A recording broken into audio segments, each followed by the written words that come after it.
Netflix TV நேயர்களுக்கு வணக்கம். திருத்தூர் சுப்பண்ணன் பேசுகிறேன். இந்த வாரம் நம்ம சேனல் ஒளிபரப்பான நிகழ்ச்சி முதற்கணல் திரைப்படத்தை பற்றிய விமர்சனம். சமூகத்தை ஒளிக்கொண்டிருக்கும் போதைப்பொருள் அரக்கனை கமர்ஷியல் த்ரில்லர் ஃபார்முலாவில் கலந்து நச்சென்று நெற்றிப்புட்டில் அடித்தார் போல சொல்லியிருக்கும் படம் தான் இந்த முதற்கணல். வானமே எல்லை என சிறகடிக்க துடிக்கும் ஒரு துடிப்பான இளைஞன் தவறான சகவாசத்தால் போதை சேற்றில் விழுகிறான்.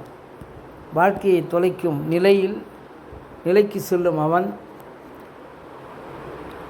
அதிலிருந்து எப்படி மீண்டு வந்து ஜெயிக்கிறான், அந்த போராட்டத்தில் அவன் சந்திக்கும் சவால்கள் என்னென்ன என்பதை விறுவிறுப்பு குறையாமல் செம ஸ்பீடாக சொல்லியிருக்கிறார் இயக்குனர் ஆர் வெங்கடரமணன். எங்குமே அட்வைஸ் மழை பொழியாமல் சீட்டி நுனிக்க வரவழைக்கும் திரைக்கதை மூலமாகவே மெசேஜ் பாஸ் செய்திருப்பது தான் இயக்குனரின் அசல் முத்திரை. அஸ்வின் விஸ்வநாதன் நாயகனாக வரும் அஸ்வின் கேரக்டரை அப்படியே உள்வாங்கி அசைத்திருக்கிறார்.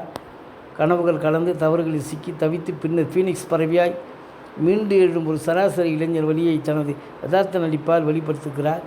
துணை கதாபாத்திர ராஜேஷ், ராமசாமி, தனுஜா, இலக்கியா, ஹரிகரன், யோகேஷ் என படத்தில் வரும் ஒவ்வொரு முகமும் தங்களுக்கு கொடுக்கப்பட்ட வேலையை சிறப்பாக செய்திருக்கிறார்கள். ஒளிப்பதிவு த்ரில்லர் படத்திற்கான அந்த இருள் கலந்த உலகத்தையும் காட்சிகளின் மூடை வண்ணத்தேர்வுகள் மூலம் பிரேமிகள் மூலம் செம ஸ்டைலிஷாக கடத்திருக்கிறார். கேமரா அவ்வளோ சிறப்பாக இருக்கிறது. இசை பாடல்கள் காதுகளுக்கு இதம் என்றால் பின்னணி இசை காட்சிகளின் டெம்போ எகிர வைக்கிறது. சஸ்பென்ஸ் காட்சிகளுக்கு கூடுதல் ஆழம் கொடுக்கிறது. அனல் பறக்க விட்டிருக்கிறார் மியூசிக் டைரக்டர்.